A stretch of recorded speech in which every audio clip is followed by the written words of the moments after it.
Bienvenue dans ce Talk Afrique aux couleurs du double scrutin municipal régional qui vient de se dérouler en Côte d'Ivoire. Le RHDP, la coalition de la mouvance présidentielle, a largement remporté ces élections locales du 13 octobre dernier, loin devant le PDCI d'Henri Konan Bédié, qui a amélioré son score de 2013 sans pour autant faire le poids. Et certains petits partis politiques ou des candidats indépendants ont confirmé leur présence. Le décryptage de ce double scrutin, c'est maintenant avec Geoffroy Julien Kwao, juriste et politologue. Merci d'être avec nous. Merci beaucoup pour l'invitation. Également avec nous sur ce plateau, la vénérable sénateur maire Chantal Fanny. Merci, madame, d'être avec nous sur ce plateau. C'est un plaisir. Alors, nous allons commencer avec M. Kwao. Les urnes ont parlé. Le RHDP est plus que fort, et plus, je veux dire, le RHDP est décidément plus fort que jamais. Oui, plus fort que jamais. Les résultats sont là et parlent en sa faveur. Au niveau des régionales, 18 régions sur 31, 92 municipalités sur 201 municipalités. Et si vous regardez bien au niveau des suffrages exprimés, la différence avec les autres concurrents est à près de 500 000 voix au niveau des municipales et près de 300 000 voix au niveau des régionales.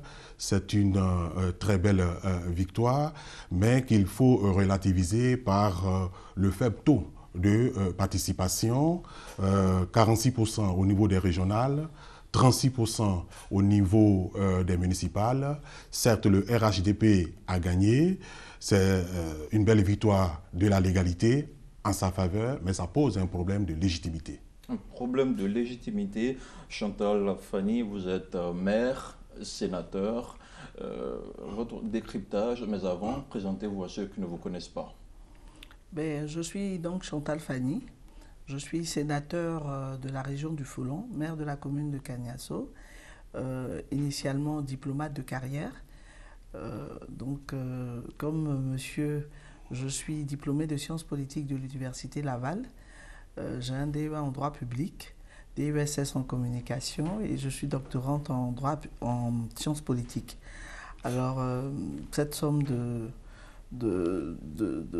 d'études m'ont permis de faire de la politique. Bien sûr. De faire de la politique, comme on dit, je suis tombée là-dedans. Et j'essaie d'en faire, mais je pense que je suis beaucoup plus agent de développement que politique. Voilà.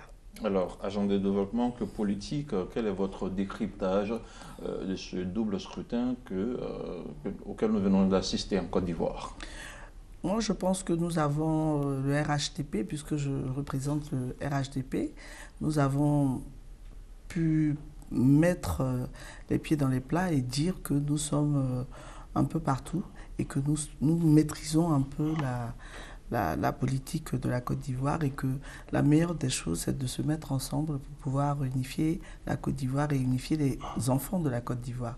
Pour moi, le RHDP est une main tendue, est une chance pour que, après ce que nous avons vécu, parce que nous savons ce que nous avons vécu, nous puissions regarder l'avenir avec beaucoup plus de sérénité et que nous apprenions à nous comprendre et à accepter nos différences. Est-ce que vous partagez l'avis de la vénérable qui estime que le RHDP est une chance pour amener tout le monde à la même table afin de travailler dans une seule direction?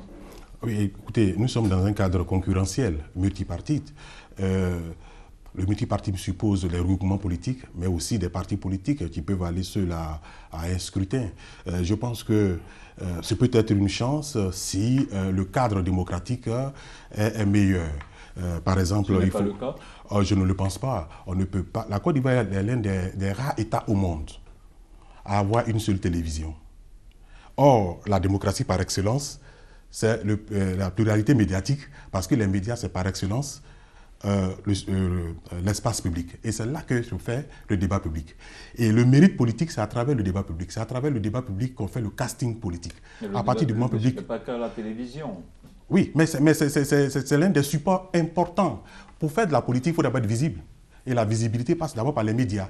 Donc, si les médias sont libres, la liberté de la presse est l'une des conditions sine qua non de la démocratie, ce qui n'est pas le cas chez nous en Côte d'Ivoire. Et donc, il faut chercher à l'améliorer. Et puis aussi, il faut essayer de revoir le cadre juridique et institutionnel pour que le jeu soit de plus en plus libéral. Alors, à l'analyse des temps forts de ce double scrutin, on voit nettement l'emprise du RHDP sur l'échiquier politique national, mais surtout la percée des candidats indépendants. Quels enseignements peut-on tirer? Oui, il faut aussi relativiser cette percée parce que ce sont en fait des candidats indépendants dépendants des partis politiques. La plupart ont été indépendants parce que n'ayant pas été choisis par leur formation politique. Donc, ils sont partis en indépendant par frustration et non par conviction. Et donc, faisons très attention. Par contre, et elle a très bien signalé, le RHDP montre qu'il est un parti national. Le PDCI-RDA a conservé ses fondamentaux, mais n'oublions pas que le score du PDCI procède aussi de la difficulté qu'il a connue à la veille de ces élections. Et en ayant une cinquantaine de municipalités, 6 régions, le PDCI fait preuve d'une capacité de résilience admirable. Est-ce que vous partagez l'avis de messieurs? Je voudrais déjà réagir sur le fait que monsieur nous dit que la Côte d'Ivoire n'a qu'une seule télé. On n'a pas qu'une seule télé, on a TV1 et TV2, donc ça fait 2 télévisions. Et nous avons permis aussi à certaines chaînes de pouvoir diffuser. Pour preuve, nous sommes ici et nous parlons, nous échangeons. Donc il y a un certain libéralisme. C'est vrai qu'on pourrait faire mieux et on va toujours faire mieux. On ne peut pas tout construire en une seule journée. Alors d'ailleurs, le monde s'est fait en 7 jours. Donc il faudrait quand même assez relativiser les choses. Nous avons la possibilité d'échanger, vous échangez avec moi, vous avez écrit des livres qui parlent de la Côte d'Ivoire, de vos idées, de vos espérances. Donc on a une certaine liberté d'expression ici et j'aimerais pouvoir relever ça. Maintenant, comme vous m'avez posé... Revenir à la percée des candidats indépendants. La percée, oui c'est vrai, effectivement, il y a eu beaucoup de candidats indépendants parce que justement... il y a beaucoup de personnes qui se sont senties frustrées.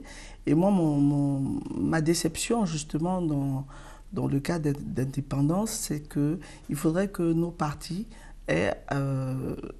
je sais pas, c'est-à-dire que nos partis soient beaucoup plus fermes et rigoureux.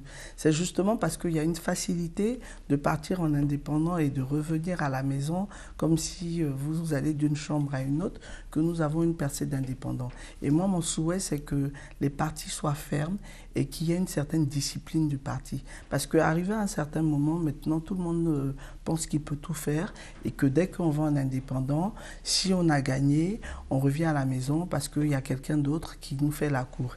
Et moi, je suis pour la discipline du parti. Vous êtes pour la discipline au sein des partis politiques. Oui. Tout à l'heure, M. Kouaro le disait, c'est parce que le PDCI a rencontré des difficultés qu'il a réalisé ce score. Que pensez-vous de cette assertion?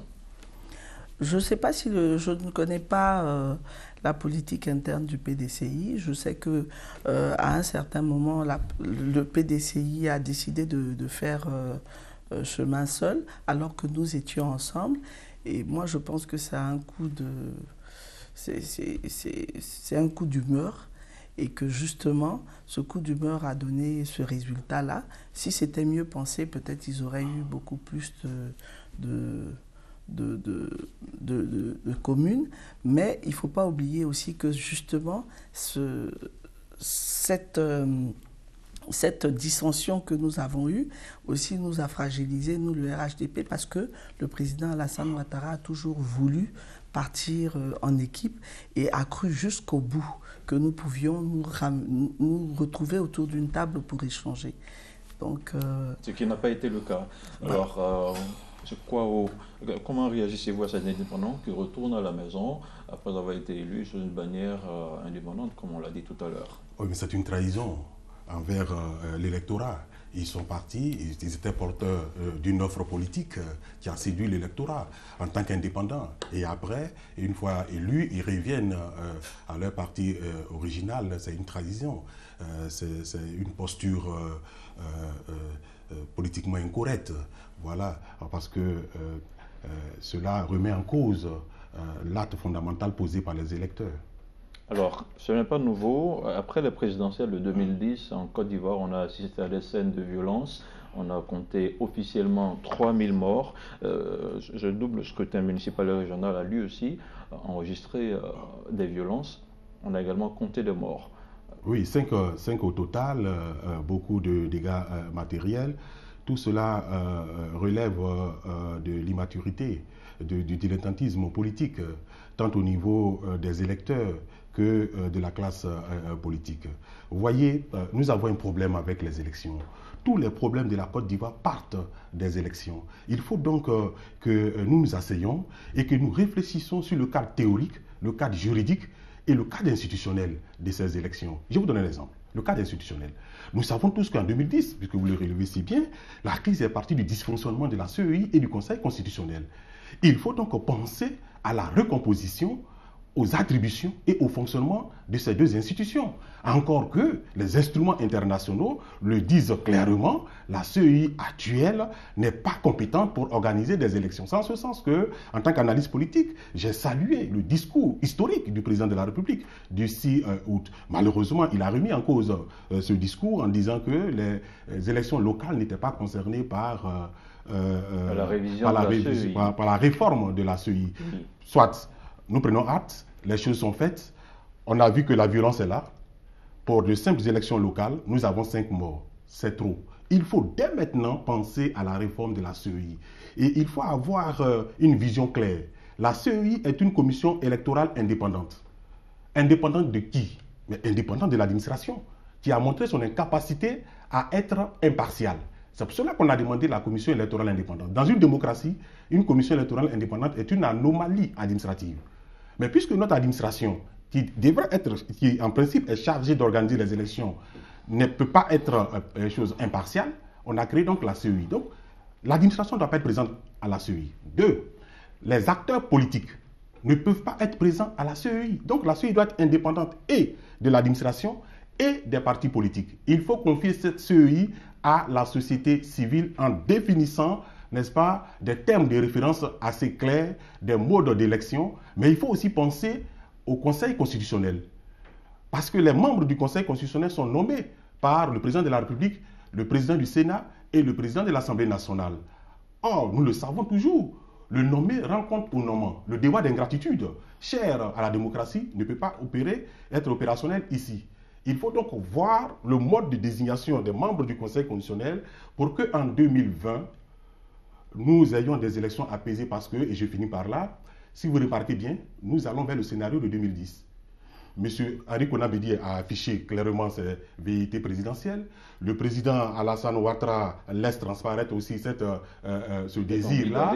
Et si par extraordinaire, M. Laurent Gbagbo était libéré de la prison de La Haye, il serait aussi candidat. Et ce sont les mêmes partis politiques, ce sont les mêmes acteurs politiques qui, depuis 30 ans, donnent la souffrance aux Ivoiriens, la pauvreté aux Ivoiriens, la misère aux Ivoiriens, parce qu'incapables de construire une société fondée sur la cohésion sociale, surtout autour des élections. Vénérable Chantal Fanny, est-ce que vous estimez réellement que le RHDP, sinon le pouvoir actuel, est incapable, comme l'a dit M. Kouao, de mettre en place une société sans violence? Mais en fait, vous savez, l'herbe est toujours plus grasse ailleurs, parce que moi, j'ai été observateur au Mali, pour le compte de la CEDEAO. Et vous savez, en Afrique, partout en Afrique, on a toujours eu de la violence, parce que, comme il le dit quelque part, il y a une certaine immaturité. Il y a une certaine immaturité, mais ça ne veut pas forcément dire qu'il faut tout remettre en cause simplement parce qu'il y a de la violence. Ce que nous déplorons, c'est les morts, parce que nous estimons qu'il n'y a rien qui justifie qu'il y ait des morts. Nous allons en politique, logiquement quand on va en politique, c'est pour améliorer la condition de la population, de nos concitoyens. Alors donc il est vraiment regrettable que certaines personnes utilisent la politique pour se faire un nom, pour se donner une carapace, une assurance, une notoriété. Et c'est justement à ce moment-là qu'il faudrait qu'on puisse demander aux partis politiques de pouvoir faire une école, comme on dit, l'université politique, pour apprendre à ces partisans, à ces personnes qui sont issues de ces partis politiques, ce que veut dire faire de la politique, se mettre à la disposition de la population et éviter justement des attaques, des agressions qui traduisent ce que nous connaissons. Mais j'estime que le cas de la Côte d'Ivoire n'est pas un cas désespéré. C'est vrai que 5 morts, c'est 5 morts de trop. D'ailleurs, ce n'était pas nécessaire. Il n'y a rien qui justifie qu'il y ait des morts. Mais vous verrez que partout en Afrique, les élections ont toujours engendré beaucoup de violence parce que justement les gens mettent trop de passion à le faire. Justement, comment corriger cette passion-là? Mais corriger cette passion, c'est justement permettre à chaque parti, et je pense que dans le cas du RHDP, nous avons commencé des formations afin de pouvoir permettre à ceux qui représentent ce parti-là d'être dignes d'être des représentants du peuple. Parce qu'il ne suffit pas de dire que j'ai envie de faire de la politique et faire de la politique. Il faut pouvoir apporter quelque chose en politique. Et dans le cas du RHDP, nous avons des formations pour ça. Et j'espère qu'avec le temps, nous allons former de meilleurs politiques, de meilleurs représentants de l'État, de la population, et avoir un parti responsable et mature. Alors, Julien Nkoro a mis le pied dans le plat tout à l'heure. Il a parlé de la réforme de la CEI qui n'intervient pas, sinon qui devait intervenir, mais qui a été repoussée par le président de la République. Certainement pour lui, cette réforme avortée a dû être à la base de ces 5 morts de trop que vous évoquiez tout à l'heure. Je dis non. Je m'inscris en faux parce que je ne crois pas que la CEI puisse être l'élément qui nous donne 5 morts. Puisque les partis politiques de l'opposition ont réclamé la réforme de la CEI bien avant la tenue de ces élections. Ils ont réclamé, ils ne l'ont pas eu. Est-ce que ça justifie que des gens meurent? Non. Ça ne justifie pas que les gens meurent. C'est vrai que le président de la République, et ça il a salué, a dit que nous allions refaire une réforme de la CEI et nous sommes en train de travailler là-dessus, il le sait très bien. Mais je veux dire par là qu'il fallait aussi que nous puissions aller aux élections parce qu'il sait aussi en tant que juriste aguerri que nous étions en date limite par rapport au régional et au municipal. Qu'est-ce qu'il fallait qu'on fasse ? Qu'on laisse passer cette période-là et encore on allait crier au loup que justement le président Alassane Ouattara ne tient pas sa parole. Mais quand on fait une réforme de la CEI, on ne le fait pas à pied levé, on le fait vraiment dans les bases. Alors qu'est-ce que vous allez changer exactement dans cette réforme? C'est pas moi qui vais vous dire ce qu'on va changer. Nous travaillons là-dessus et justement nous... Si vous étiez amené à faire une proposition? Moi personnellement, je ne serais pas amené à faire une proposition. Il y a des personnes adéquates pour... Mais comme je veux vous dire... Si vous étiez amené à faire une proposition... Laissez-moi terminer s'il vous plaît. Oui. Justement, nous sommes en train de travailler afin que tous les acteurs politiques puissent travailler sur la réforme réelle et que si demain nous avons une nouvelle commission électorale indépendante, nous puissions tous être d'accord sur les personnes qui vont faire partie de cette réforme. Julien Nkoro, réaction? Oui, mais comme je le disais... Sur la prochaine nomenclature de la CEI. Oui, comme je le disais, il faut que les partis politiques et l'administration quittent la CEI, parce que leur présence fait de la CEI non pas une institution indépendante, mais autonome. Il y a une nuance en droit avec ces deux termes-là. Et donc, il faut confier la CEI à la société civile, il faut voir le mode de désignation des commissaires, il faut définir le collège électoral, mais tout ça demande de la réflexion. Ça demande de la réflexion politique, etc. Et il faut le faire dès maintenant, parce que 2020, c'est déjà arrivé. Mais aux côtés de la CEI, il faut aussi voir le Conseil constitutionnel. N'oublions pas que ce sont ces deux institutions qui ont entraîné, n'est-ce pas, la Côte d'Ivoire dans l'impasse à cause de leur dysfonctionnement. D'accord. Donc, le Conseil constitutionnel aussi... Est-ce que ce sont les personnes qui dirigent ce Conseil-là que vous mettez en cause? Non, ce n'est pas les personnes. Non, moi, je vois les institutions... Est-ce qu'il y a une neutralité en Côte d'Ivoire? Est-ce que vous pensez que l'Ivoirien peut être neutre à tout point de vue. Oui, Il n'y a aucune neutralité. Mais pourquoi, madame? Mais non, parce que justement, nous avons évolué depuis les années 90 jusqu'à aujourd'hui à être conditionnés à avoir soit un parti parce que c'est un madame, moi, je n'ai pas de parti On a politique. pourtant eu une cellule qui était gérée par Moi, je n'ai pas de un parti acteur de la politique. société Donc, C'est un civile. exemple. vous n'avez pas de parti politique Je n'ai pas de parti officiellement, mais officieusement, vous avez une sympathie pour Non, un parti non, politique. je ne vais pas avoir de sympathie pour des partis politiques Alors. qui, depuis 3 décennies, ne donnent que la misère à la population ivoirienne. Ça veut On dire a connu un coup d'État, on a connu une rébellion, on a connu une crise post-électorale, on vient de connaître 5 morts, et vous voulez que j'ai de la sympathie pour des gens que j'accuse d'être responsables Justement, de si cette si vous situation. n'avez pas de sympathie pour ces personnes-là, vous avez une sympathie pour un parti que vous, Non, j'ai dans la votre sympathie tête, pour un nouveau projet politique, voilà, pour une donc, nouvelle offre politique, c'est que vous avez portée la par symp- de nouvelles personnalités politiques. Justement, Tout ça à veut l'heure. dire que vous n'êtes pas neutre, totalement neutre. Justement, tout à l'heure, Julien Kouaro parlait d'une nouvelle classe politique ivoirienne qui doit émerger, mais qui malheureusement n'est pas en train de vouloir émerger parce que, tout à l'heure, il a brandi l'éventualité de la libération de Laurent Gbagbo avec la limite d'âge qui a été sautée. Le président Bédié pourrait se présenter en 2020, le président actuel pourrait également se présenter en 2020. Réaction. Moi, je suis perplexe quand aujourd'hui certaines personnes, certains responsables parlent d'aujourd'hui de oui, on a fait sauter la limite d'âge et tout, mais nous sommes partis au référendum. Nous avons voté, il y avait la possibilité Il y a de eu dire non. également un faible taux de participation au référendum. Justement, qu'est-ce qui empêchait les gens de dire non? S'il y a eu un faible taux, il ne suffit pas de faire de l'abstinence, il faut dire non quand on n'est pas d'accord. Aujourd'hui, on a voté avec un faible taux ou pas un faible taux, mais on a voté. Est-ce qu'on n'est pas finalement mal élu? On n'est pas mal élu, on est élu par des personnes qui veulent qu'on soit élu. Parce que quand vous n'êtes pas d'accord, vous l'exprimez. Si vous ne l'exprimez pas, vous subissez. Justement, on va parler du taux de participation de ce dernier scrutin. Il a été estimé à 36%. Les Ivoiriens ont-ils boycotté le scrutin? À l'observation, la Côte d'Ivoire est aujourd'hui une démocratie de l'abstention. Et pourquoi? Quelles sont les raisons? D'abord, il y a la passivité rebelle des populations qui disent bon, écoutez, ça ne sert à rien. Les hommes politiques, ce sont les mêmes. Depuis 3 décennies, c'est Laurent Gbagbo, c'est Alassane Ouattara, c'est Konan Bédié. Ils ne nous apportent rien de concret, évidemment. Voilà. Et deuxième élément, c'est aussi l'incivisme politique. Allons très rapidement. L'incivisme politique, c'est-à-dire que les gens ne sont pas assez formés. C'est pourquoi tout à l'heure, je vous parlais des médias. La démocratie se construit à partir des médias. C'est les médias qui font la sensibilisation. Vous voyez, nous sommes en train de discuter avec Madame la Vénérable.